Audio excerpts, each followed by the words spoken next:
Subscribe करें और bell दबाएं ताकि कोई खबर रह न जाए।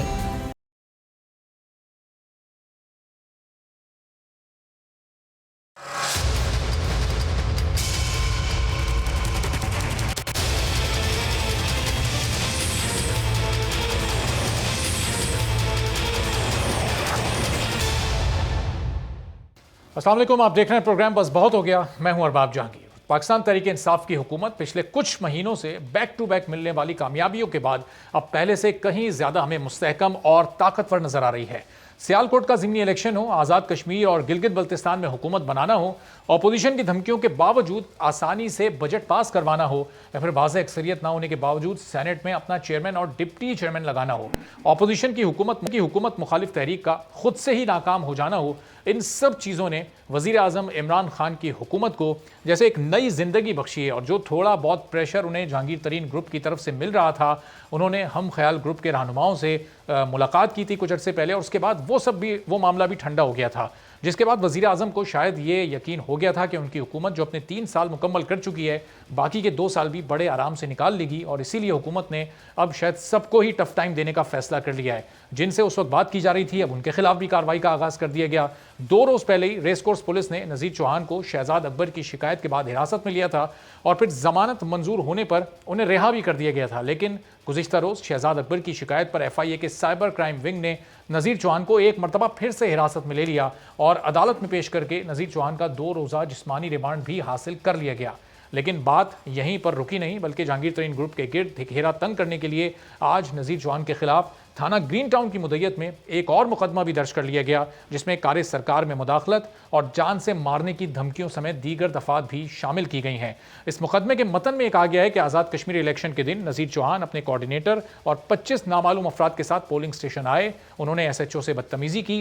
नज़ीर चौहान ने पोलिंग स्टेशन के अंदर ज़बरदस्ती जाने की कोशिश की। पुलिस के रोकने पर नज़ीर चौहान ने वहां जान से मारने की धमकियां भी दी। तो जहांगीर तरीन ग्रुप नज़ीर चौहान की रिहाई के फौरी बाद दोबारा गिरफ्तारी पर इस वक्त शदीद एतराज़ उठा रहा है। हुकूमती रवैये पर सख्त रद्द-ए-अमल देने की बात की जा रही है। एक बार फिर वज़ीर आज़म से मुलाकात की तैयारियां की जा रही हैं। जहांगीर तरीन ने हुकूमत पर प्रेशर बढ़ाने के लिए आज पीर पगारा से भी मुलाकात की है, जो हुकूमत के बड़े अहम इत्तेहादी हैं, जिसमें दोनों रहनुमाओं ने हुकूमत से कई शिकायत की हैं, कई एतराज़ात हुकूमती रवैये पर उठाए गए, तहफ़्फ़ुज़ात का इजहार किया गया।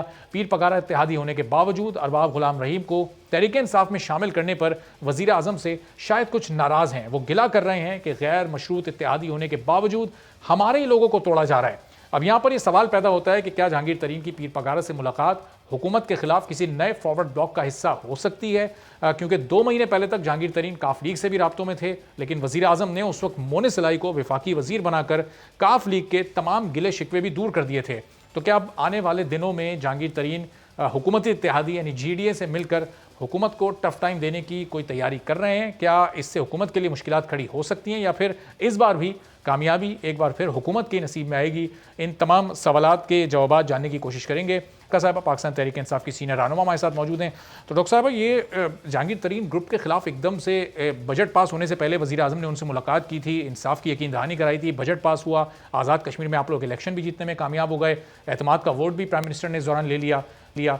ये इसके बाद अचानक से नज़ीर चौहान साहब के खिलाफ ये केस, तो ये 2 महीने पुराना था जब शहजाद अकबर साहब ने ये कंप्लेन की थी। 2 माह बाद इस पर कार्रवाई अचानक से क्यों ये एकदम से शुरू हो गई ये कार्रवाई? बिस्मिल्लाहिर्रहमानिर्रहीम। बहुत शुक्रिया अरबाब साहब। नज़ीर चौहान साहब PTI का हिस्सा हैं और रहेंगे, और जहांगीर तरीन साहब भी हमेशा से PTI का हिस्सा हैं। बहुत उनकी खिदमत हैं PTI के लिए, और इसीलिए प्राइम मिनिस्टर इमरान खान भी उनको बहुत इज़्ज़त देते हैं। और जो भी उन्होंने अपनी सिफारिशात रखी थी, आपको पता है कि prime minister Imran Khan generally इस किस्म की मतलब ब्लैकमेल का एक लफ्ज़ है जो उनको बिल्कुल पसंद नहीं है, और इन बातों पे वो बिल्कुल लेकिन जहांगीर तरीन साहब के साथ और उनकी सारा जो ग्रुप था, उसके जो भी तहफ़्फ़ुज़ात थे उनको एड्रेस किया गया और उनको साथ लेके चले। नज़ीर चौहान साहब बड़े हमारे मोहतरम MPA हैं। उनसे एक्चुअली ये जो बातें उन्होंने की शहजाद अकबर साहब के हवाले से, वो बहुत ही तकलीफ़ दे थी, क्योंकि उन्होंने उनके ऊपर मज़हब के मसाइल उठाए, जो कि ज़ाहिर है बहुत बड़ा इशू है अगर आप पाकिस्तान में किसी के ऊपर इस बिल्कुल। किस्म के एलिगेशंस लगाएं। और आपको पता है कि हमारे यहाँ पे किस किस्म के तंग ज़्यादा सोच हमारी तंग नज़र है।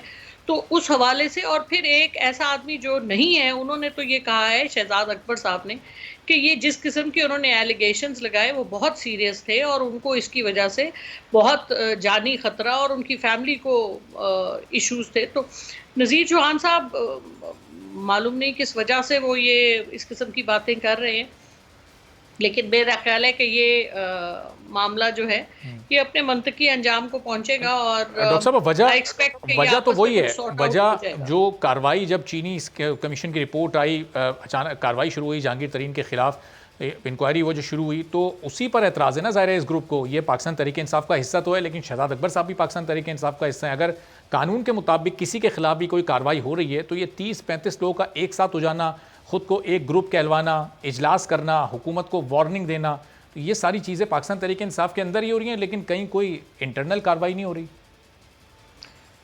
देखिए बात यह है कि ये जो एमपीएस थे और जिनमें के चंद एक एमएनए भी थे, ये वो लोग हैं जो जहांगीर तरीन साहब जिनको पार्टी में लेके आए या जिनकी जहांगीर तरीन साहब के साथ बहुत करीबी रवाबित हैं। और उन्होंने ये जो कुछ किया, ये आपको पता है सियासत में ये होता रहता है। अभी आप देखें नून लीग में क्या हो रहा है, यानी आज़ाद कश्मीर का इलेक्शन वो हार गए। इस शहबाज शरीफ को किसी ने देखा ही नहीं कहीं पे कैंपेन करते हुए। तो ये मामलात चलते हैं सियासी पार्टियों में और इनके इसीलिए सेटलमेंट भी हो जाती है, खबर बनती है, जाहिर है क्योंकि सियासत है तो उसमें खबर भी बननी ज़रूरी है। खबर बनने के बाद फिर आपस में मामलात रफा दफा हो जाते। तो मेरा नहीं ख्याल कि ये कोई बहुत सीरियस बात है। बहरहाल किसी के ऊपर इस किस्म की ज़ाती एलिगेशंस लगाने से जाहिर है शहजाद अकबर साहब को तकलीफ़ हुई होगी और उनको कोई प्रॉब्लम्स भी फेस किए होंगे उन्होंने इस वजह से। तो मेरा ख्याल है ये मामला सेटल हो जाएगा। लेकिन नज़ीर डॉक्टर साहब, चौहान साहब ये तमाम लोग जितने भी जिनको जहांगीर तरीन साहब लेकर आए, अब ये पाकिस्तान तहरीक इंसाफ के नज़रिए पर पाकिस्तान तहरीक इंसाफ के साथ हैं, इमरान खान साहब के साथ हैं, या फिर ये जहांगीर तरीन चूँकि इनको लाएँ तो ये उनकी शख्सियत के ज़ेर असर हैं और ये उनके साथ हैं। अगर कल को खुदा न खास्ता जहांगीर तरीन साहब पार्टी को छोड़ जाते हैं, किसी वजह से उन्हें सियासत से अलहदा होना पड़ता है, तो क्या ये तमाम लोग फिर पाकिस्तान तहरीक इंसाफ को, इमरान खान साहब को छोड़ जाएंगे उनके साथ? अरबाब साहब देखिए, तरीन साहब पे तो पहले ही सियासत से तो एक तरह से वो इलेक्शन तो कंटेस्ट कर नहीं सकते और उनके ऊपर सियासत में तो काफ़ी उनके ऊपर ऑलरेडी कदगने लगी हुई हैं। और सियासत देखिए, जमहूरी निज़ाम में इलेक्टेबल्स भी होते हैं, नज़रियाती लोग भी होते हैं और ज़रूरत के मुताबिक भी आप लोग लेते हैं। तो ये एक मिला जुला गुलदस्ता होता है, उसमें किसी के सब लोग एक कॉमन गोल के पीछे खड़े होते हैं। अब तहरीक इंसाफ का नज़रिया उसकी ग्रेड्स होती है ना कि कौन किस वजह से आया है। ज़ाती मफाद बीच में सबका ज़रूर होता है और उसके बाद कॉन्स्टिट्यूएंसी की भी तो पॉलिटिक्स होती है। तो ये सब चीज़ें मिलजुल के काम चलता है। सो देयरफॉर जब पीटीआई किसी ने ज्वाइन कर ली तो फिर आप उसको सवाल नहीं कर सकते कि उसने ये क्यों किया और वो क्यों किया। ये with in the realm of politics है कि आप अपने जो आपके तहफ़्फ़ुज़ात हैं उनकी बात बिल्कुल होनी चाहिए और होती है। और मेरा ख्याल है ये बहुत बड़ा इमरान खान साहब का खासा है कि वो बड़े खुले दिल से सबकी बात सुनते हैं। मेरा ख्याल है किसी और पाकिस्तान की सियासी पार्टी में इतनी टॉलरेंस नहीं है जो प्राइम मिनिस्टर इमरान खान पहले दिन से दिखाते हैं। आप देख लीजिए, पीपल्स पार्टी में नहीं है, नून लीग में नहीं है, वहाँ पर एक तो मौरूसी सिलसिला है, यहाँ पर आप देखते हैं कोई मौरूसी सिलसिला नहीं है। यहाँ पर मेरिट के ऊपर लोगों को आगे लाया जाता है। और इमरान खान साहब और पाकिस्तान तहरीक इंसाफ की एक बड़ी ख़ास बात यह है कि छोटे से छोटा वर्कर भी उठ के जब कोई बात कहता है तो उसकी बात सुनी जाती है। और इसीलिए तहरीक इंसाफ ने इतने लोगों को अट्रैक्ट किया, ख़वातीन को अट्रैक्ट किया, यूथ को अट्रैक्ट किया, क्योंकि एक टॉलरेंस का माहौल है, बात सुनने की बर्दाश्त है। और डॉक्टर साहब, ये जिस मेरिट की आप बात कर रही हैं, ये फेडरल कैबिनेट में लोगों को शामिल करते हुए भी इस मेरिट को मलूज़ खातिर रखा जाता है। जब भी कोई इत्तेहादी जमात थोड़ा सा हुकूमत से अपनी शिकायत तहफ़्फ़ुज़ात का इजहार करती है तो एक वजारत या कोई मुशीर उनका लगा दिया जाता है। मोनिस सिलाई साहब को अभी वजारत दी है रिसेंटली, क्योंकि काफ़ी लीग हुकूमती कारकर्दगी पर सवाल उठा रही थी।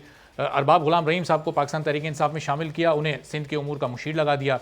पाकिस्तान तहरीक इंसाफ के पास तो खुद कई लोग हैं सिंध में जो कि सिंध के हालात से बखूबी वाकिफ़ हैं। खुद गवर्नर सिंध वहाँ मौजूद हैं। यहाँ पर आपके अपोजिशन लीडर हलीम आदिल शेख साहब हैं और कई सीनियर सियासतदान यहाँ मौजूद हैं। उनमें से कोई सिंध के उमूर का माहिर नहीं है जो एक इत्तेहादी जमात को आप ओहदा दे रहे हैं। देखिए जी, सिंध एक बहुत बड़ा सूबा है और उसमें आपके हर डिस्ट्रिक्ट का अपना एक व्यू है और फिर जिस तरह से जो इत्तेहादियों को आपको साथ लेके चलना पड़ता है और इत्तेहादियों, ये तो जो आपने बात की वो तो एक डेमोक्रेसी का और जमहूरियत का हुस्न है कि लोग ये सब बातें करते हैं। और ये सिर्फ पाकिस्तान में नहीं, ये दुनिया के हर मुल्क में जहाँ पर डेमोक्रेसी है, जहाँ पर आप ये सिस्टम है पार्लिमानी निज़ाम, वहाँ पर आप लोगों की बात सुनते हैं, शूरा की बात सुनते हैं। अब ये और बात है जिसकी तरफ आप शायद मेरिट की आपने जिक्र किया, तो मेरिट सिर्फ यही नहीं होता कि आप अपने काम में कैसे, मेरिट ये भी होता है कि आप किसी इलाके से ताल्लुक़ रखते हैं, आपकी वहाँ पे कितनी आपकी से है, लोग आपकी कितनी बात सुनते हैं, आपका पुराना सियासी कैरियर कितना है, आपने क्या कुछ प्रूव किया हुआ है अपनी ज़िंदगी में। ये सब चीज़ें मेरिट का हिस्सा होती हैं। और आप ये तो नहीं कह सकते कभी भी कि आप 1 या 2 या 3 या 4 लोगों के साथ अगर सिंध में, क्योंकि देखिए पाकिस्तान तहरीक इंसाफ इस वक्त पूरे पाकिस्तान में पंजाब, सिंध, अपना पंजाब, केपी, बलूचिस्तान और गिलगित बल्तिस्तान और अब आज़ाद कश्मीर में भी हुकूमत बनाए बैठी है, तो सिर्फ सिंध ही रह गया है। तो सिंध में पहले भी कराची में पाकिस्तान तहरीक इंसाफ की सीटें ज़्यादा आई हुई हैं और रूरल सिंध में भी, क्योंकि आपने देखा कि वहाँ पर जो हालात हैं लोगों के वो इस कदर गूनागू हैं, लोग परेशान हैं। आप गड़ी खुदाबख्श लाड़काना का ही देख लें कि क्या हाल है, स्कूल, कॉलेज, वहाँ पे जो एड्स की वबा है, वहाँ पे जो हेपेटाइटिस की वबा है, यानी जो घर था भुट्टो साहब का उसको भी ये लोग प्रॉपरली देख नहीं सके। वहाँ पर जो नाख्वानदगी के हालात हैं, तो ये लोगों की आवाज़ें उठती हैं, लोग परेशान हैं, तो उनकी बात सुननी तो चाहिए। और तहरीके इंसाफ का नारा लोग बुलाते हैं तो फिर जाहिर है लोग ज्वाइन होना चाहते हैं।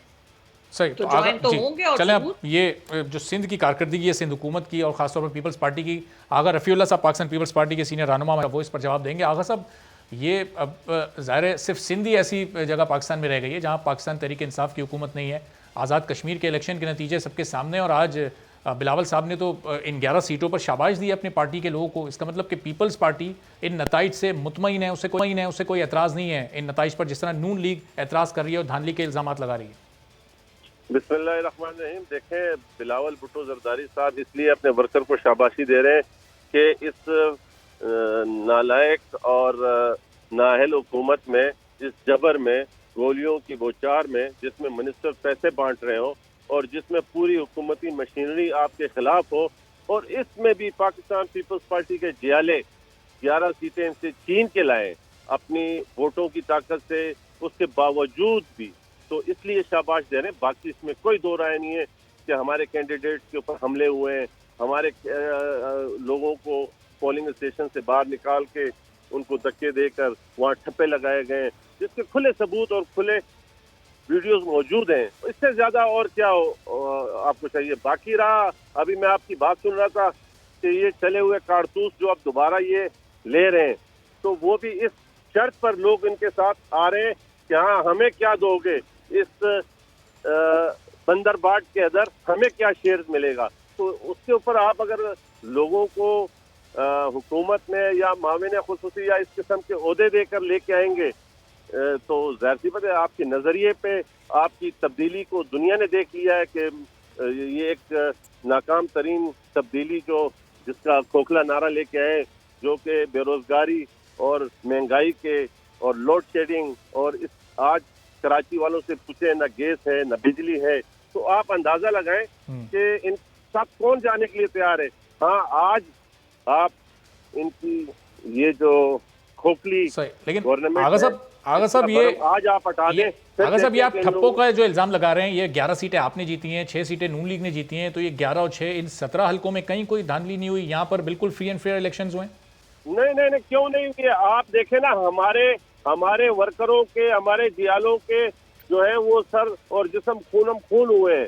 तो जाके हमने ये 11 सीटें अपने वोटरों को वोट डलवा के हमने ये इनको साबित करके दिया कि जी ये धांधली तो इन्होंने हर जगह की। इससे बड़ी धांधली और क्या होती है कि एक फेडरल मिनिस्टर पैसे दे रहा हो और वो बोल रहा है कि जी आप लोग कश्मीरियों की औकात क्या है, ये 2% के लोग हैं, इनको पैसे आगा साहब ये तो प्री पोल रिगिंग के जुमरे में तो आ सकता है। ये पैसे बांटना बिल्कुल अलग चीज है, नताइज में ताखिर होना अलग बात है, और आप ठप्पों का इल्जाम लगा रहे हैं। ठप्पों का इल्जाम बिल्कुल अलग चीज है। नहीं, धांधली और किसको बोलते हैं? आप देखें ना, आप जब वोटों को पैसों से खरीदना शुरू करें, आप जब लोगों के हकूक, आप जब लोगों के हक के राय का अपने पैसों की ताकत से, अपने गवर्नमेंट की मशीनरी की ताकत से बदलना चाहें, तो उसका मकसद और क्या है? हाँ, फ्री एंड फेयर इलेक्शन। यहाँ कश्मीर की आवाम जो है वो अपने हक के राय दही इस्तेमाल करती, तो हम देखते हैं कि फिर किस तरीके से ये 2-4 सीटें ले सकते हैं। अच्छा, चलें आगा साहब, जरा ये नबील गबोल साहब का एक जुमला सुन लीजिएगा। सेनेटर अब्दुल कयूम सनमा भी में ज्वाइन कर चुके हैं। नबील गबोल साहब का जुमला सुन लें, फिर इस पर आपका रद्द-ए-अमल और फिर सेनेटर साहब की तरफ भी मैं चाहता हूँ, जरा सुनाएं। जी आगा साहब, तो ये 16 सीटें देने का किसने कहा था पीपल्स पार्टी को? फिर ये 11 सीटें दे दी गई, ये तो नबील गबोल साहब ने ये एतराफ़ किया। आप देखें ऑन एयर। देखिए, मैं नबील गबोल के इस स्टेटमेंट का मुझे कोई इल्म नहीं है, या आप नबील गबोल को लाइन पे लेते तो वो आपको बेहतर बता सकते थे। मैं पाकिस्तान पीपल्स पार्टी के एक मेंबर नेशनल असेंबली के हैसियत से, और मैं खुद वहाँ पर इलेक्शन कैंपेन में कश्मीर में मौजूद था। मैंने एक एक दरवाजे पर, एक एक एरिया पे जाके, एक एक यूसी पर जाकर वहाँ पर हमने जो है वो कन्विंसिंग किए और लोगों के पास गए और शहीद भुट्टो और शहीद बीवी का नारा लेके गए, और जिसका हमें रिस्पॉन्स मिला है। बाकी रहा ये स्टेटमेंट जिसका न मैंने सुना है, ना जिस ऐसे स्टेटमेंट के ऊपर ना मैं बिलीव करता हूँ। पाकिस्तान पीपल्स पार्टी का जियाला ये इस चीज पे बिलीव करता है कि ताकत का सरचश्मा अवाम है। अवाम ही की वो ताकत है जिससे आप इक़्तिदार में आ सकते हैं, जिससे आप बेहतर फैसले कर सकते हैं। ठीक है, चलें आपकी तरफ मैं वापस आता हूँ। जरा अब्दुल कयूम साहब, ये एक सिटिंग प्राइम मिनिस्टर राजा फारूक हैदर साहब क्या इतने बेबस थे आज़ाद कश्मीर में कि वो खुद प्राइम मिनिस्टर हाउस में बैठकर बता रहे हैं कि धांधली के जरिए उनको हरा दिया गया, कश्मीर के अवाम को उन्होंने, चूँकि उनको वोट नहीं मिले, उनको गुलाम भी कह दिया। ये तर्ज अमल सही है? ये कब तक ये हारने वाली जमातें हमारे मुल्क में धांधली के शोर मचाती रहेंगी?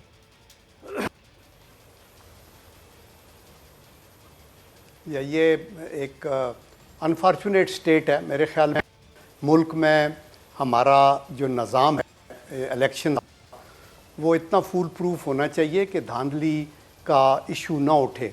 आप ये देखें कि पिछले तारीख इस मुस्लिम लीग नून के दौर में 5 सालों में कोई तकरीबन 38 या 36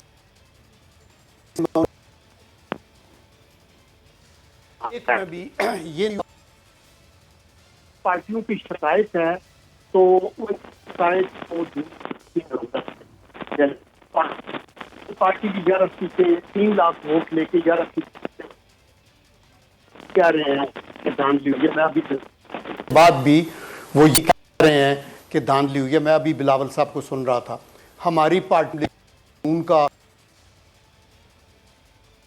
6 लाख वोट, 24-25 सीटें।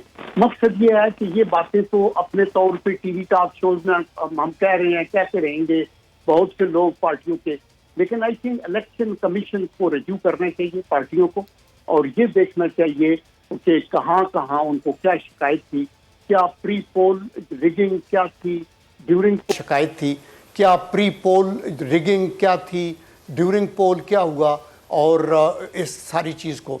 लेकिन मैं यहाँ बैसियत एक पाकिस्तानी ये कहना चाहता हूँ कि हमने पार्लियामेंट्री डेमोक्रेसी ली, और हम इकट्ठे तब रह सकते हैं सारे सूबे जिस यकजहती की अशद ज़रूरत है कि अगर हम बैलेट बॉक्स के तकद्दुस को पामाल ना होने दें, और हम दयानतदारी से कोशिश करें। ये बड़ी अच्छी हार्टनिंग बात थी। सेनेटर साहब, ये तीनों बड़ी के पास या पीपल्स पार्टी के पास बड़ी जो भी शवाहिद हैं, अगर आप लोगों के पास शवाहिद मौजूद हैं तो आप इलेक्शन कमीशन के पास लेकर जाएं। अभी नून लीग ने जब एहतजाज का ऐलान किया, प्रेस कॉन्फ्रेंस जब हुई ये परसों, तो कल शहबाज शरीफ साहब ने भी तो शवाहिद ही तलब की है कि नून लीग अगर एहतजाज करना चाहती है तो पहले शवाहिद आप पेश करें, वो मौजूद हैं तो फिर आवाम के पास जाएं, नहीं तो कोई भी तहरीक बेकार है। तो खुद आपके पार्टी के सदर कह रहे हैं।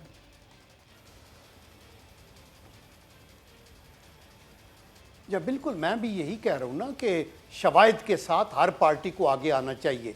मैंने यही कहा, मतलब है कि ये कोई भी देखें, हमें ये मुल्क अजीज़ है, और हम ये सब कि चाहते हैं कि जो इलेक्शन हो वो कंट्रोवर्शियल ना हो, बैलेट बॉक्स के तकद्दुस को का एहतराम किया जाए, चूँकि आपने अल्लाह को जान देनी है और अगर आप इंसाफ की ऐसी कुर्सी पे बैठे हैं जहाँ आपने ये करना है तो वहाँ अगर डंडी मारेंगे तो मसला होगा। ठीक है, अच्छा सेंटर साहब आगा साहब कुछ ऐड करना चाह रहे हैं, फिर डॉक्टर साहब की तरफ मैं जाता हूं जरा, और ये बिल्कुल डॉक्टर साहब का जी आगा साहब कुछ एक जुमला आप कहना चाह रहे हैं? मैं ये कह रहा हूं कि किस इलेक्शन कमीशन के पास हम लेके जाए शिकायत और सबूत, वो इलेक्शन कमीशन जिसके ऑर्डर को जूते की नोक पर प्राइम मिनिस्टर पाकिस्तान ने और कश्मीर अमूर कश्मीर के मिनिस्टर ने जूते की नोक पे रखा कि उसके तमाम ऑर्डर्स को, तमाम अहकाम को जूते के नोक पे रखते हुए वहीं दोबारा कश्मीर में उन्होंने जलसे किए, प्रोग्राम किए, तो इलेक्शन कमीशन को तो ये मानते ही नहीं है, कश्मीर के ना लोगों को ये मानते हैं, क्योंकि वो मिनिस्टर कहता है। ठीक है आगा साहब, जाहिर है इलेक्शन कमीशन की न्यूट्रलिटी पे जो आप सवाल उठा रहे हैं, डॉक्टर सरका साहब आप इसका जवाब देंगे। डॉक्टर साहब, इलेक्शन कमीशन के आज़ाद और गैर जानिबदार है, वो एक आपके एक रहनुमा को, एक मिनिस्टर को ये कहता है कि जी आप सूबे से चले जाएं, आपने रूल वायलेट किए हैं, और प्राइम मिनिस्टर उसको वापस लाते हैं, जलसे में उनसे तकरीर भी करवाते हैं, उनके लतीफ़े पर हंसते भी हैं स्टेज पर बैठकर। जी बिस्मिल्लाहिर्रहमानिर्रहीम। बात ये जी कि डेमोक्रेसी के जो नॉर्म्स हैं वो मेरे दोनों फाजिल दोस्त बहुत अरसे से सियासत में हैं, ये सब बातें इन्हीं की शुरू की हुई हैं। जो रवायतें, जो ट्रेडिशंस इस मुल्क में इदारे फॉलो करते हैं वो ये आज से नहीं हो रहे, ये बहुत पुरानी रवायतें हैं। ये वही इलेक्शन कमीशन है, आज़ाद कश्मीर में हो या पाकिस्तान में हो। अभी जब कराची में इलेक्शन हुए थे तो नून लीग खुश नहीं थी, तो इन्होंने एप्लीकेशन लिखी जो कि सिंध के इलेक्शन कमीशन ने उसको रद्द कर दिया, लेकिन नून लीग को सपोर्ट मिली इस्लामाबाद से। उन्होंने इनको कहा कि नहीं हमारे पास ले आए, हम इसको सॉर्ट आउट करते हैं। तो ये जो इरेगुलरिटीज़, मैं आपसे बिल्कुल इस बात पे मुत्तफिक हूँ कि इदारों को अबव बोर्ड काम करना चाहिए, और अगर कोई प्रॉब्लम्स हैं, देखिए नून लीग और पीपल्स पार्टी दोनों को ये हक है और हम इसको सपोर्ट करते हैं कि अगर इनको कोई इरेगुलरिटीज़ हैं, मिली हैं, इनको कोई प्रॉब्लम्स हैं तो ये लेके आए आगे। इनके पास अभी टाइम है। हर इलेक्शन के बाद आपके पास मौका होता है कि आपके जो भी आपकी ऑब्जेक्शंस हैं आप उनको इन राइटिंग लेके इलेक्शन कमीशन में लेके इलेक्शन कमीशन की अथॉरिटी पर तो ये सवाल उठा रहे हैं ना कि इलेक्शन कमीशन अपनी अथॉरिटी को इंप्लीमेंट कर सकता है, जिस तरह अली अमीन गंडापुर साहब वाला मामला है उसमें तो वो नहीं कर सका, बेबस दिखाई दिया। अरबाब साहब, बात ये है कि डेमोक्रेसी में सबका हिस्सा होता है। डेमोक्रेसी में इन इलेक्शन कमीशन इतना ही इनका, और हमारी हुकूमत तो वो वाहिद हुकूमत है जो जिसने अपना वजन किसी इदारे पे नहीं डाला, और जिस तरह से हम चल रहे हैं, हमारे खिलाफ फैसले आते हैं, हम उनको खंदा पेशानी से एक्सेप्ट करते हैं। आप देख रहे हैं पिछले 3 सालों में हमारे खिलाफ कितने फैसले आए। अभी जो ज़िमनी इलेक्शंस के नताइज थे हमारे खिलाफ आए। हमारी हुकूमत है पंजाब में, हमने उसको खंदा पेशानी से एक्सेप्ट किया, हमने मेहनत ज़्यादा की, हमने अपने, तो हम एक कोशिश कर रहे हैं कि एक एथिकल और एक बेहतर ट्रेडिशन डाला जाए। इनको भी अपना हिस्सा डालना चाहिए। देखिए मीडिया पे आके बात करनी वो एक और बात है, लेकिन आप मीडिया पे कोई चीज लड़ तो नहीं सकते ना। मीडिया पे आप इजहार ख्याल कर सकते हैं, और माकूल बात का आप बिल्कुल इजहार ख्याल करें और आप उसको आगे लेके चलें। हम इनको कभी भी नहीं रोकेंगे, ये लेके आए, और हमारी किस्म की मतलब हम इनको वेलकम कर रहे हैं, ये लेके आए तो क्यों नहीं लेके आते। सिर्फ मीडिया ट्रायल करते हैं, सिर्फ मीडिया पे बातें कहते हैं। कागज इन्होंने पिछली दफा भी एक नहीं दिया, अभी भी नहीं दे रहे, तो क्यों नहीं देते। अगर इनको कोई प्रॉब्लम्स है तो लेके आए, राइटिंग में लेके आए। ठीक है डॉक्टर साहब, एक छोटा सा ब्रेक यहाँ पर लेना है, आगा रफीउल्लाह साहब भी आपकी इस बात पर कुछ रिस्पॉन्ड करना चाह रहे हैं। एक ब्रेक के बाद फिर आगा साहब को मौका देता हूँ मैं कि वो क्या कहना चाह रहे हैं, इसमें ऐड करना चाह रहे हैं। एक ब्रेक के बाद वापस आते हैं।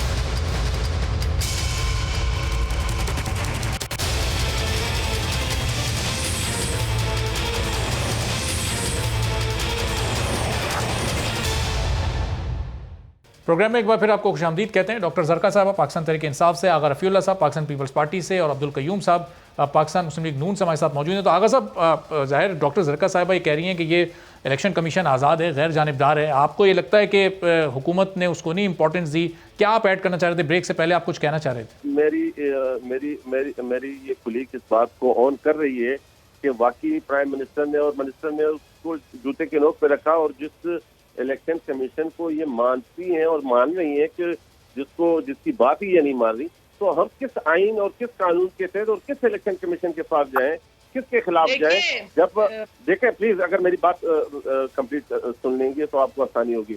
मेरी और आपकी कोई बात है तो अभी जिस तरह ये एंकर पर्सन है और ये मुझे बिल्कुल डिग्लेट कर रहे हैं मेरी बात को, वो अगर मुझे करते हैं और मैं इनकी बात को सुनता ही नहीं हूँ, किसी खातिर में नहीं लाता, तो आप मेरे खिलाफ किसके पास जाएंगी, आप किससे बात करेंगी? जाहिर सी बात है, इससे मेरे और आपके बीच में ये एंकर ही बैठे हैं और उनको उनकी रेटिंग मैं नहीं मान रहा कि मैं उनके प्रोग्राम में बैठा हूँ। ये एग्जाम्पल दे रहा हूँ। इसी तरीके से इलेक्शन कमीशन की तो आपने औकात ही कोई नहीं रखी ना। आपने उसको ये फील कराया कि मतलब आप स्पीचलेस हो, बिल्कुल फारिग हैं, आपकी कोई रेट नहीं है, आपकी कोई, हम ही जो है मतलब अन्नदाता। आपने अपनी वो बादशाहत वाली रीत कायम की कि अगर आपके खिलाफ कोई जाएगा तो आप कानून और आइन से बालातर हैं। आपने कश्मीरियों की असम्बली की, कश्मीरियों की इलेक्शन कमीशन की, सबकी तजलील की है। ये जो आपने उनकी बात ना मान के। सही जी डॉक्टर साहब, अगर क्विकली आप रिस्पॉन्ड कर दें, फिर सेनेटर साहब की तरफ में जाऊंगा जरा डिटेल। जी अरबाब साहब, इसका जवाब मैं देना चाहूंगी। जी आप दीजिए। बात ये है कि रिवायतों की तो इस मुल्क में कौन फॉलो करता है, और हम तो आपको कह रहे हैं कि हम आपके साथ खड़े हैं। आपको कोई इश्यूज है, हमें कोई इशू नहीं है, आपको है तो हम आपको कह रहे हैं मतलब पाकिस्तान तहरीक इंसाफ भी उसी डगर पे चलेगी। अगर ये वायलेशन नून लीग या पीपल्स पार्टी की तरफ से होती तो चले, वो पुरानी जमातें पुराने पाकिस्तान में होती थी। ये नए पाकिस्तान में भी इलेक्शन कमीशन ने एक ऑर्डर दिया और उसको फाड़ के फेंक दिया प्राइम मिनिस्टर ने। देखिए जी, इलेक्शन कमीशन में हमने भी बड़ी अर्जियां डाली हुई हैं। जब नून लीग की हुकूमत थी तो हमने कहा था 4 हल्के खोल दो, किसी ने नहीं खोले। हमने धरना दिया, उसके बाद वो हल्के खुले और जो हमने कहा था वो सही था। दूसरी बात ये कि इलेक्शन कमीशन में तो अभी तक हम लगे हुए हैं और अभी तक इलेक्शन कमीशन जो है वो हमारे पाकिस्तान तहरीक इंसाफ को तो किसी तरह से भी सपोर्ट नहीं करती। बहुत सी चीजों में इलेक्टोरल रिफॉर्म्स के लिए हम रिक्वेस्ट कर रहे हैं, लेकिन आप इलेक्शन कमीशन ही आपका फॉरेन फंडिंग का केस नहीं चला रही। आप इंडिपेंडेंटली फंक्शन करने दें, हम इसको सपोर्ट करते हैं। इलेक्शन कमीशन आपके फॉरेन फंडिंग केस को नहीं चला रही। पाकिस्तान वाले इलेक्शन कमीशन की बात करें तो क्या कह रहे हैं? डॉक्टर साहब कह रहे हैं फॉरेन फंडिंग केस आप लोगों का नहीं चल रहा, सालों गुजर गए उसको, 5-6 बल्कि 7 साल से पेंडिंग में पड़ा हुआ है, उस पर नहीं कोई कार्रवाई हुई। देखिए ना, अब इनका भी तो पाकिस्तान पीपल्स पार्टी को उन्होंने नए नाम से रजिस्टर कराया क्योंकि पाकिस्तान पीपल्स पार्टी के अपने फॉरेन फंडिंग के बहुत बड़े इश्यूज हैं। इन्होंने तो उसकी जो रिक्वायरमेंट्स थी कोई भी पूरी नहीं की हुई। अगर हम मिसाल के तौर पर खुदा ना खास्ता आपके कहने के मुताबिक अगर हम बुरे हुए तो आपने भी बुरा बनना है। जी सॉरी जी, कह रहे हैं अगर ये पीपल्स पार्टी या नून लीग अपने दौर में कोई बुरा काम करती रही तो जरूरी है पाकिस्तान तहरीक इंसाफ भी उसी रिवायत को आगे बढ़ाए, या रिवायतों को तोड़ने ही तो आप लोग आए थे? देखिए, रिवायतों को तोड़ना ये एक सिस्टम है। यहाँ पे सिस्टम के अंदर रह के काम करना बहुत मुश्किल है, कठिन है। हमारी नीयत साफ है, हम चाहते हैं बेहतर काम हो।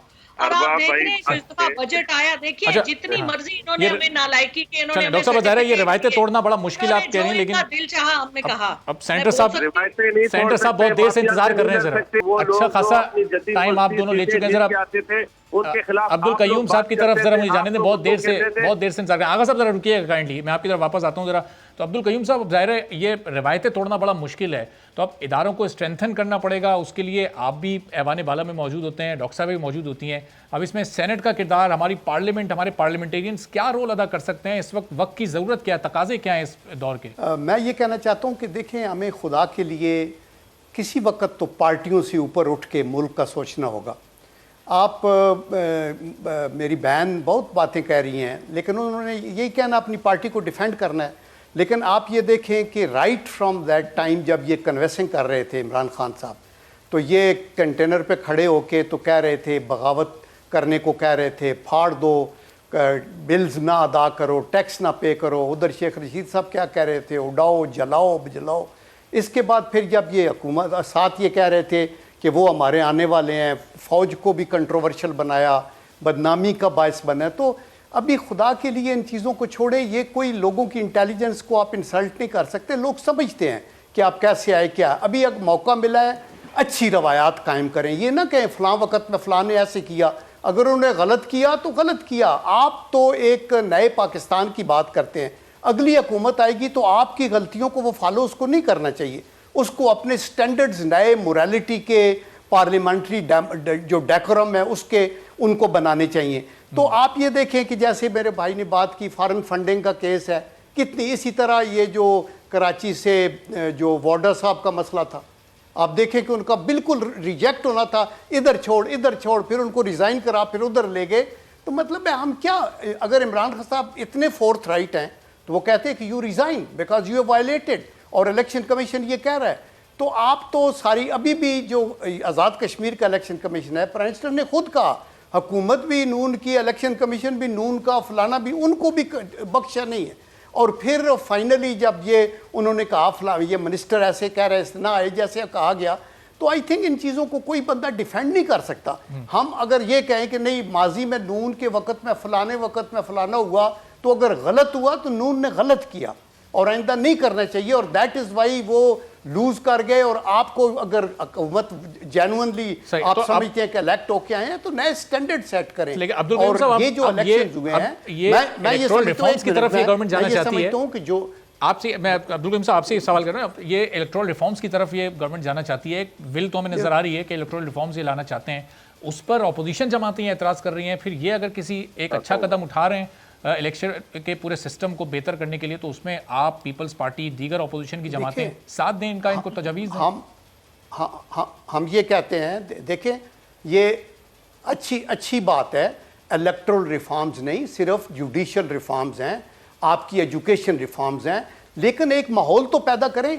आप उनके मुंह पे थूकें, अपोजिशन को हाथ भी नहीं मिलाना, उनको डाकू कहें, चोर कहें, आप हुकूमत में आपने वो माहौल क्रिएट करना है कि सब बैठ के फिर पार्टीज़ की कमेटीज़ को भेज दिया जाता है, सेनेट में भी और पार्लियामेंट के नेशनल असेंबली के अंदर, वो बैठ के अगर 73 का आईन बन गया है जिसमें वली खान साहब को पहले वो हैदराबाद की जेल में थे निकाल के आके साइन किए, जब नेशनल इलेक्शन प्लान बन गया है तो लोगों ने आपस में देखे, नवाज शरीफ साहब ने उस वक्त इमरान खान साहब को दावत दे के बुलाया नेशनल इलेक्शन प्लान के लिए, आर्मी के लोग भी थे, हालांकि ये आपस में टॉकिंग टर्म्स पे नहीं थे, लेकिन उन्होंने कहा नहीं आए बैठ के मुल्क को आगे चलाना, ये जितनी जिम्मेदारी हुकूमत के ऊपर है इतनी अपोजिशन के ऊपर भी है।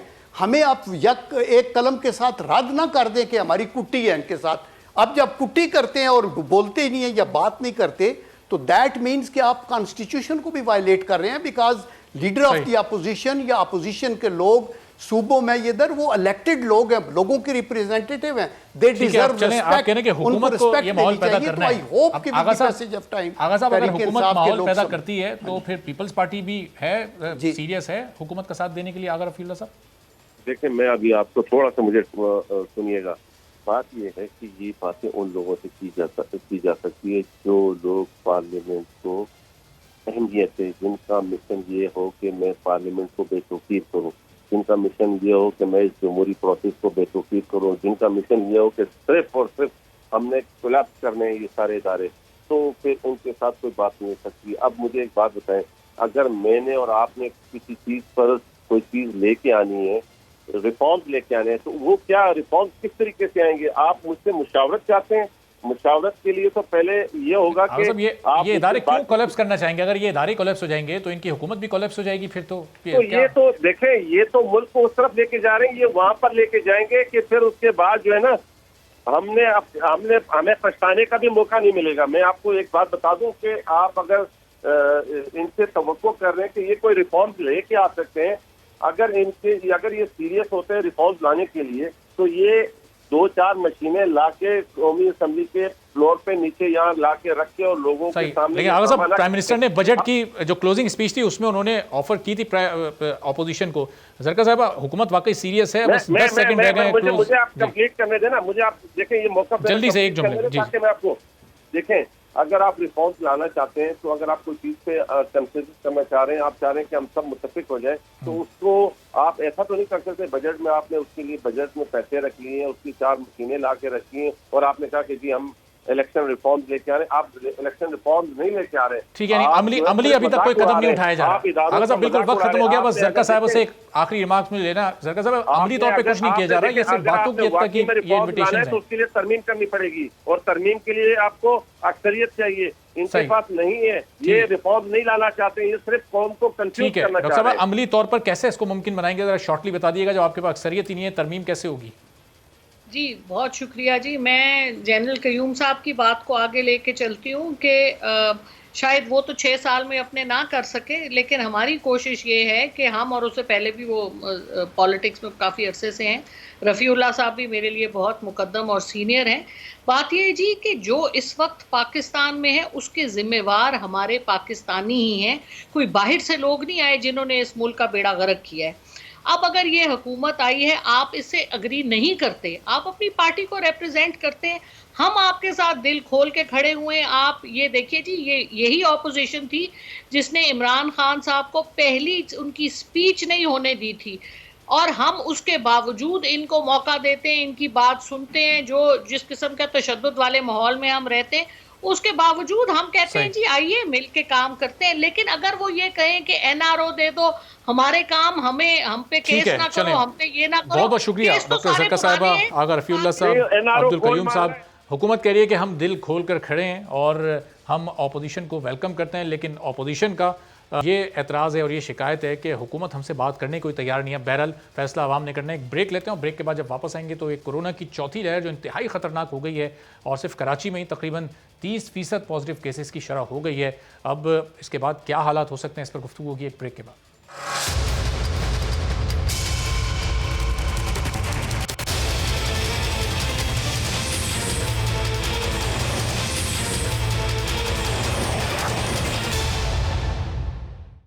प्रोग्राम में एक बार फिर आपको खुशामदीद कहते हैं। कोरोना की चौथी लहर और कोरोना का भारतीय वेरिएंट पाकिस्तान में इस वक्त पूरी तरह से अपने पंजे गाड़ चुका है। वज़ीर आज़म इमरान खान, NCOC के सरबराह असद उमर, सूबाई वज़राए आला, तिब्बी माहिरीन सब के सब आवाम को समझाते रह गए कि कोरोना की तेज़ी से बदलती सूरत हाल इंतहाई ख़तरनाक हो सकती है और इस वेरिएंट से बचने के लिए SOPs पर अमल करना बहुत ज़्यादा ज़रूरी है। लेकिन कोई कितना ही समझाता रहे, कितनी पाबंदियां लगा ले, कितना ही रोक ले, हमारे मुल्क के अवाम सब बातों, हिदायतों और सब पाबंदियों को बिल्कुल नज़रअंदाज कर देते हैं। मार्केट हो या बाज़ार हो, शादी हो या कोई त्यौहार हो या किसी भी जगह कोरोना SOPs को खातिर में नहीं लाया जाता, और जब तक किसी का कोई अपना खुद इस मुसीबत में नहीं पड़ जाता उस वक्त तक हमें इसकी सीरियसनेस का अंदाज़ा होता ही नहीं। लेकिन ये सिर्फ आम लोगों तक नहीं है। कल सियालकोट में जब पाकिस्तान तहरीक-ए-इंसाफ ने इलेक्शन जीता तो वहाँ के जो मनाजिर थे वो भी इंतहाई अफसोसनाक मनाजिर थे। किस तरह से लोग जश्न मना रहे थे बहुत बड़ी तादाद में, और वहाँ पर ख़ुद हुकूमती जमात के लीडर्स भी मौजूद थे और उनकी जानिब से भी कहीं कोई SOP नहीं फॉलो किया जा रहा था। तो ये सियासतदान आवाम को तो तलकीन कर रहे हैं कि किस तरह से आपने SOPs को फॉलो करना है, लेकिन जब इनको खुद मौका मिलता है तो ये उस मौके को नहीं छोड़ते। इससे पहले पिछले साल भी इस तरह की तकरीबात हुकूमती और अपोजिशन जमातों की जानिब से भी की जाती रही हैं, और इस वक्त भी ये आप देख सकते हैं पाकिस्तान तहरीक-ए-इंसाफ के कितने ज़्यादा लीडर्स इस जश्न में मौजूद हैं। वहाँ पर फूलों की पत्तियाँ निछावर हो रही हैं, एक दूसरे के साथ सब बगैर फासले के खड़े हैं, किसी ने कोई मास्क भी नहीं लगाया हुआ, एक दूसरे को मुबारकबादें दी जा रही हैं। तो ये इंतहाई अफसोसनाक सूरत हाल। अब ऐसी सूरत में किस तरह से इस चौथे वेरिएंट से, ये जो भारतीय वेरिएंट है, इससे बचा जा सकता है? जब हमारे सियासतदान ही सीरियस नहीं होंगे तो आवाम को हम कैसे तलकीन करेंगे? वैक्सीन की क्या इंपॉर्टेंस है, और इस वक्त खासतौर पर सिंध और कराची में क्या सूरत हाल है, हॉस्पिटल्स में कितनी जगह बाकी है, इस बारे में गुफ्तगू करते हैं। डॉक्टर अब्दुल बारी साहब इस हॉस्पिटल हमारे साथ मौजूद हैं। डॉक्टर साहब, ज़ाहिर है ये जो कल इलेक्शन हुए हमने भी कुछ मनाजिर दिखाए, ये इंतहाई अफसोसनाक रवैया हमारे हुक्मरानों का है। हिदायत तो दे देते हैं लेकिन अपने कॉल और फेल में बड़ा तजाद है, कहते हैं कुछ हैं और करते उसके बिल्कुल बरक्स हैं। पहले तो ज़रा इनके बारे में फरमा दीजिएगा, फिर ज़रा आम लोगों की तरफ भी आते हैं।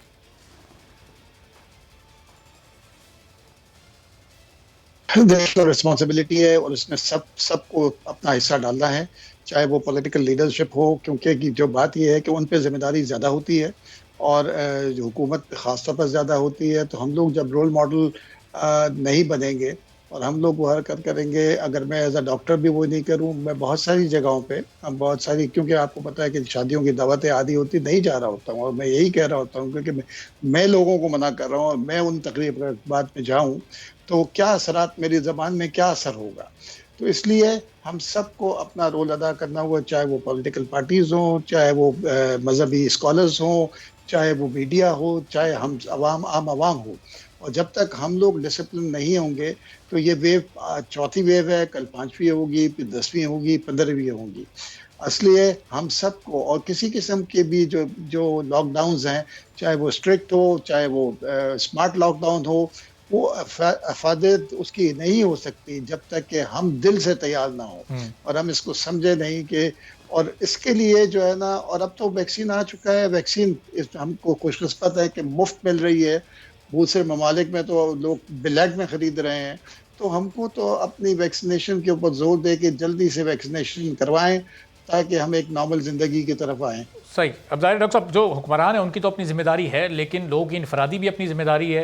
ये 2 माह बड़े सुकून में गुजरे थे, ये 2 माह बाद ये पिछले 24 घंटों में 4000 से ज़ायद केसेस फिर रिपोर्ट हुए, 76 हलाकतें हुई। बड़े तवील अरसे बाद ये इतनी हलाकतें एक साथ हुई हैं। इसका मतलब कि लोगों ने ज़ाहिर है वो एहतियात छोड़ दी है। अब इस वक्त ख़ास तौर पर शहर कराची की सूरत हाल क्या है? यहाँ पर वेंटिलेटर्स की अवेलेबिलिटी, ICUs की अवेलेबिलिटी, क्योंकि हॉस्पिटल्स पर बहुत ज़्यादा लोड पड़ गया है। तो अब इंडस हॉस्पिटल की पहले तो आप ज़रा खास तौर पर बताइए कि वहाँ पर क्या इस वक्त जगह मौजूद है, बेड्स अवेलेबल हैं या बिल्कुल फुल हो चुका है?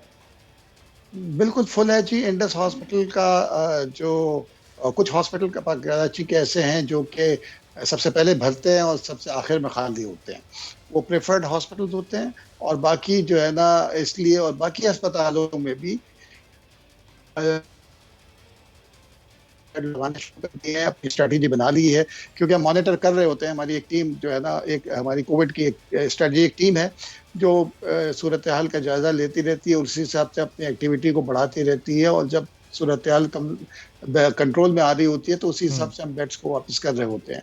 और बाकी भी अस्पतालों में भी 80% 90% ऑक्यूपेंसी हो रही है।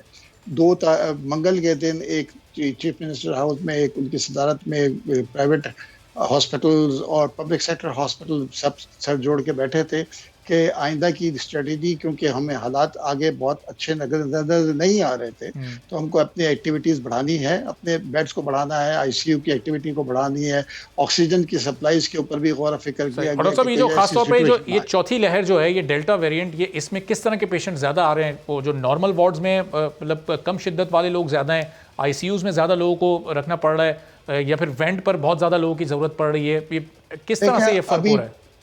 अभी अल्हम्दुलिल्लाह अल्लाह ताला की बड़ी मेहरबानी है इस कौम के ऊपर कि जी अभी ICUs पे मतलब वेंटिलेटर के ऊपर इतना लोड नहीं है।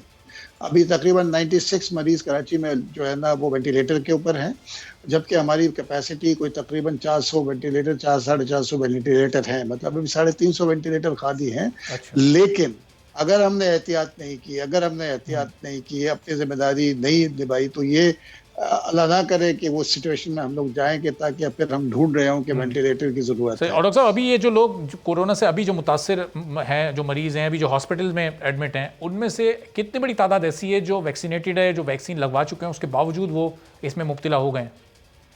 देखें, ये तो इस पर मेजॉरिटी 90% से ज़्यादा लोग वो लोग हैं जिन्होंने वैक्सीन नहीं लगाई, और 10% लोग ऐसे हैं जो कि सिंगल डोज या डबल डोज लगा के जिनको कोविड हुआ है, लेकिन जिनको हुआ भी है ना तो वो माइल्ड किस्म का है, उनको सिंपल 2-4 लीटर ऑक्सीजन के ऊपर 2-3 दिन में वो घर जा रहे हैं।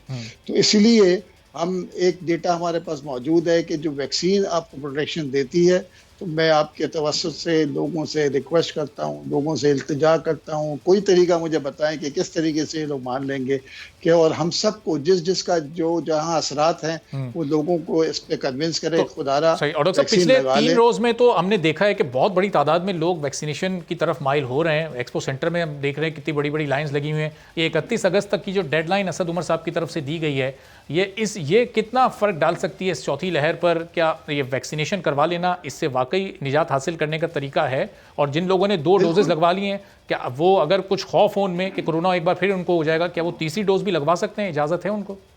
देखें, नहीं, अभी तो देखें हमारे पास जो अवेलेबिलिटी है, अभी तो सब हमको जो है ना 70% पॉपुलेशन को वैक्सीनेट करवाना है, तो अभी तो उनको लगे। और जो वैक्सीनेट जिनकी 2 डोज लग चुकी हैं वो अपने एहतियात को ना छोड़ें, मास्क पहने, अपनी जो SOPs हैं उसको फॉलो करें, और वैक्सीनेशन करवाना बहुत ज़रूरी है। उसके बगैर जो है ना सूरत हाल, और ये भी जो आप एकदम रश देखा है ना, तो ये जो है ना सिम बंद कर ब्लॉक कर दी जाएगी, ट्रैवल के ऊपर आपको वैक्सीनेशन सर्टिफिकेट ज़रूरी चाहिए। तो जब इस किस्म की चीज़ें हो रही हैं, और जब 31 अगस्त तक अगर नहीं किया तो हम और सख्तियाँ करेंगे। हम क्यों नहीं अपने तौर पर, क्यों हमें चाहिए कि डंडे के जोर पर हम लोग ये चीज़ें कर रहे हों, जबकि हमें पता है कि इससे प्रोटेक्शन है। तो हमें ऐसी नहज पे जाना नहीं चाहिए। देखें, अगर कोई कल 11 बजे मीटिंग है टास्क फोर्स की चीफ मिनिस्टर हाउस में, हमें गवर्नमेंट क्यों मजबूर हो के मुश्किल फैसले करे? किसी को खुशी नहीं होती कि लॉकडाउन करे, किसी को खुशी नहीं हो रही कि इकोनॉमी पे इम्पैक्ट आए, लेकिन अगर हम लोग डिसिप्लिन नहीं होंगे, हम जिम्मेदार नहीं होंगे, तो ये फिर ऐसे मुश्किल फैसले होंगे। अच्छा डॉक्टर साहब, अभी हुकूमत की आदाद शुमार जो कोट किए जा रहे हैं कि अब ये 30% के करीब तकरीबन पॉजिटिविटी रेट पाकिस्तान में ये हो चुका है, और खासतौर पर कराची में। लेकिन पीएमए के सेक्रेटरी जनरल डॉक्टर कैसर सज्जाद साहब ये कह रहे हैं कि ये आदाद शुमार कुछ एहतियात के साथ बताए जा रहे हैं, कुछ छुपाए जा रहे हैं, कम करके बताए जा रहे हैं, ये 40% से भी ज़्यादा है। आप ज़ाहिर है हॉस्पिटल में अपने देख रहे हैं कितनी बड़ी तादाद में लोग आ रहे हैं, तो ये आदाद शुमार सिंध गवर्नमेंट सही बता रही है या वाकई कुछ कम बता रही है? हाँ देखें, बात यह है कि कोई कम नहीं बता रहे, आधा तो तुम्हारा सही बता रहे हैं, लेकिन बात यह है कि इससे ज़्यादा जो डॉक्टर कैसर सज्जाद ने भी जो कहा और जो मैं भी कह रहा हूँ कि वो उससे ज़्यादा है। इसलिए कि देखें, एक ये वायरस जो है ना ख़ानदान के फैमिलीज़ को इम्पेक्ट कर रहा है, जो है ना इन्फेक्ट कर रहा है। तो अब एक की जिसकी ज़्यादा तबीयत ख़राब थी, उसका टेस्ट कराया, उन्होंने कहा इसको तो कोविड है, तो बाकी कहते हैं जी हमें भी कोविड ही है ना, तो अब पता है कोविड है तो हम भी आइसोलेशन कर लेते हैं, हम लोग हो जाते हैं। तो एक से मतलब तकरीबन अगर 2000 केसेस आ रहे हैं तो समझे 8000 लोग अफेक्टेड हैं। तो ये जो है ना, ये मैं उनकी कांटेक्ट की बात कर रहा हूँ, क्योंकि सब कांटेक्ट ट्रेसिंग पे नहीं हो रहे हैं। तो मैं इस डॉक्टर कैसर सज्जाद का भी यही है। और डॉक्टर साहब, ये जो 30% पॉजिटिविटी रेट है, ये तमाम के तमाम ये डेल्टा इफेक्टेड लोग हैं, या वो जो पहली, दूसरी, तीसरी जो किस्म आई थी अल्फा, बीटा और गामा, उनके केसेस भी अभी कोई कम पाए जा रहे हैं, कुछ कमोवेश? देखें, अभी जो है ना, जब एक नया वेरिएंट आता है जो ताकतवर होता है ना, तो वो ताकतवर वो उसकी प्रायोरिटी हो जाती है, क्योंकि वो वही बात है कि सर्वाइवल ऑफ द फिटेस्ट जो है ना, जो ताकतवर है वो जो दूसरे होते हैं उनको मार देता है। अब वही उसकी जो है, तो मेजॉरिटी इस वक्त डेल्टा वेरिएंट ही है उसका। तो डॉक्टर साहब, इस वक्त जो फिर ये वैक्सीन जो अवेलेबल हैं, ये तो उस फर्स्ट वेव के बाद तैयार की गई थी, उसकी बुनियाद पर रिसर्च की गई थी। अब ये वैक्सीनेशन का अमल जब तेज़ हो जाएगा, तो क्या ये डेल्टा को भी शिकस्त देने की ये वैक्सीन या मुकाबला करने की ये सलाहियत रखती है? इसमें ज़ाहिर डेल्टा के हिसाब से तो इसकी रिसर्च इसमें नहीं शामिल की गई होगी। देखें, वो माइल्ड वेरिएशन जो होती है, जो वो उसकी वजह से इतना इम्पैक्ट नहीं आता है। अभी तक तो ये सूरत हाल जो सब क्लेम यही कर रहे हैं कि इसके ऊपर काम कर रही है। कल को कोई दूसरा वेरिएंट आता है जो कि इसके ऊपर काम ना करे, वो वक्त ही बताएगा। लेकिन देखें, अगर होगा भी ना, तो आपको प्रोटेक्शन मिलेगी। खुदा न खास्ता अगर वो हो भी गया तो माइल्ड होगा। तो इसलिए मेरी एक दफ़ा फिर इल्तिजा है कि वैक्सीनेशन कराएं।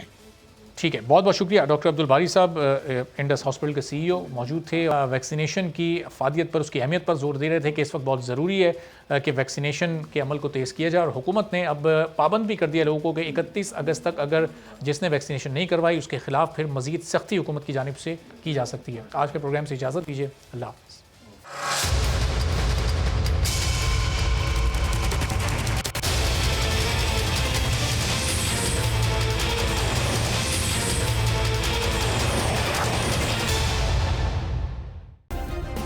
सब्सक्राइब करें और बेल दबाएं ताकि कोई खबर रह न जाए।